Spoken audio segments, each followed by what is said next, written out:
Welcome back to Nation of Glory. Today we bring you the story of one of the greatest actors of all time, a man whose presence changed Hollywood forever. A man who redefined what it meant to be a leading man, and who inspired generations with his courage to be vulnerable, imperfect, and real. This is the story of Dustin Lee Hoffman, a true giant of cinema.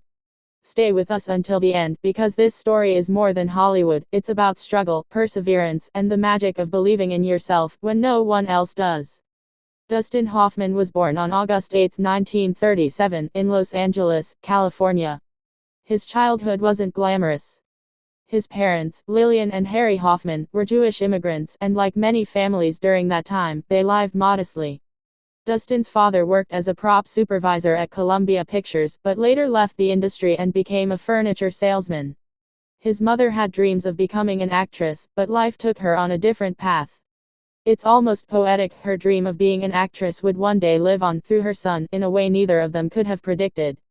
Growing up, Dustin didn't see himself as destined for stardom. In fact, he often felt like an outsider. He was small, insecure, and shy. In school, he was the kid in the background, the one who didn't stand out. He once admitted that he thought he was too ugly to ever be an actor. Imagine that one of the greatest actors of all time once doubted his own face. But maybe that doubt, that feeling of being different, is what gave his performances such honesty. Hoffman's journey into acting wasn't direct.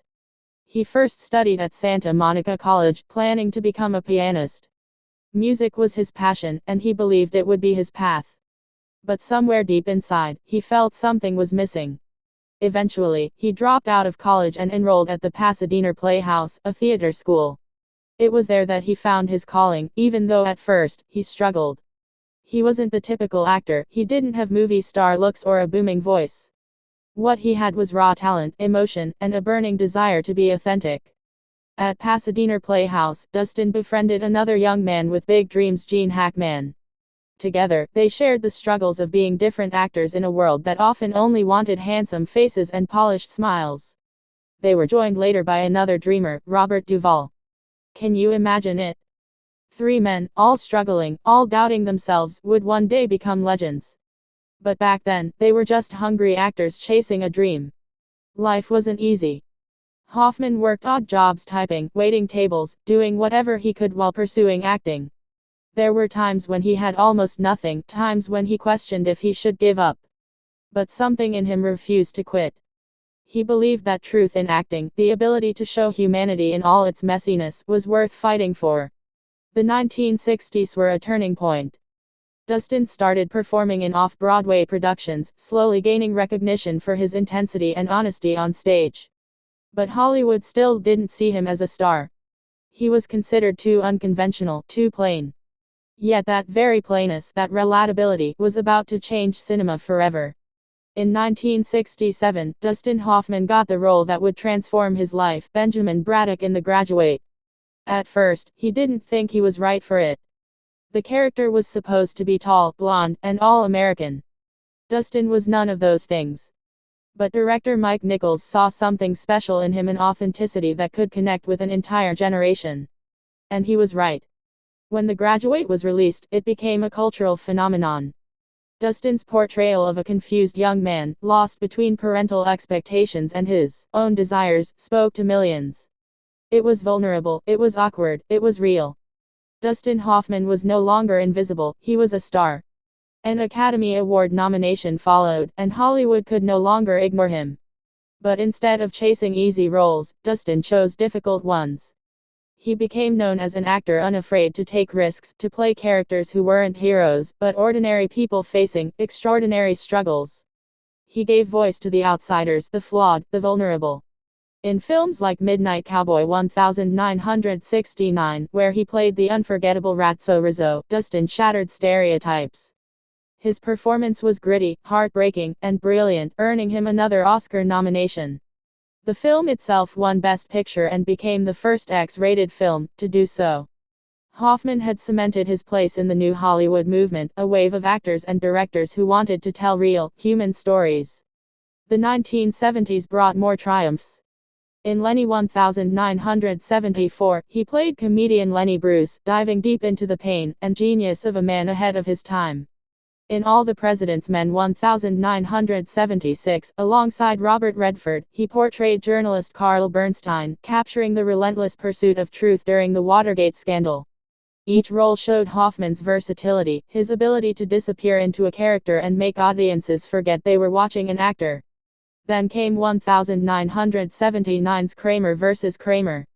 This film wasn't just acting, it was life.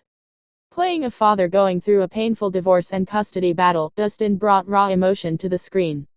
The story touched millions, reflecting the struggles of families everywhere.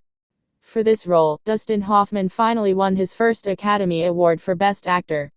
It was a victory not just for him, but for every actor who ever felt too ordinary to be extraordinary. But Dustin wasn't done. In 1982, he took on one of the boldest roles of his career in Tootsie. Playing an actor who disguises himself as a woman to land a role, Hoffman delivered comedy, drama, and social commentary all at once. The film was a massive success, and once again, he earned an Academy Award nomination. In 1988, he gave the world one of his most unforgettable performances in Rain Man opposite Tom Cruise. As Raymond Babbitt, an autistic savant, Hoffman transformed completely, delivering a performance that was both tender and profound.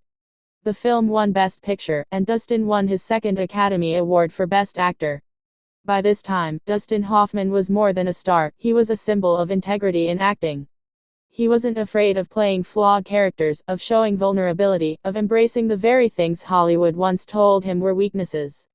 As the years went on, he continued to work in diverse roles, whether in dramas, comedies, or even animated films like Kung Fu Panda, where he voiced the wise master Shifu, bringing joy to a whole new generation of fans. Beyond the screen, Dustin's story is about resilience. He faced professional doubts, personal struggles, and moments where Hollywood questioned him. Yet through it all, he stayed true to himself. He proved that greatness doesn't come from fitting a mold, it comes from breaking it. Even later in life, Hoffman continued to inspire with his dedication to the craft. His performances remind us that vulnerability is strength, that imperfection is beautiful, and that every human story deserves to be told. Today, when we look back at Dustin Hoffman's career, we see not just an actor, but a pioneer. A man who helped shape modern cinema, who opened the door for unconventional actors, and who showed the world that authenticity is the most powerful form of art. Nation of Glory, Dustin Hoffman's journey is proof that you don't need to be the tallest, the handsomest, or the loudest to make history. You just need to be real. And he was as real as it gets. Thank you for joining us on this emotional journey through the life of Dustin Hoffman. If his story inspired you, make sure to hit that like button, share this video with your friends, and subscribe to Nation of Glory for more powerful stories of Hollywood legends. Until next time, thank you for watching, and remember, greatness lives in truth.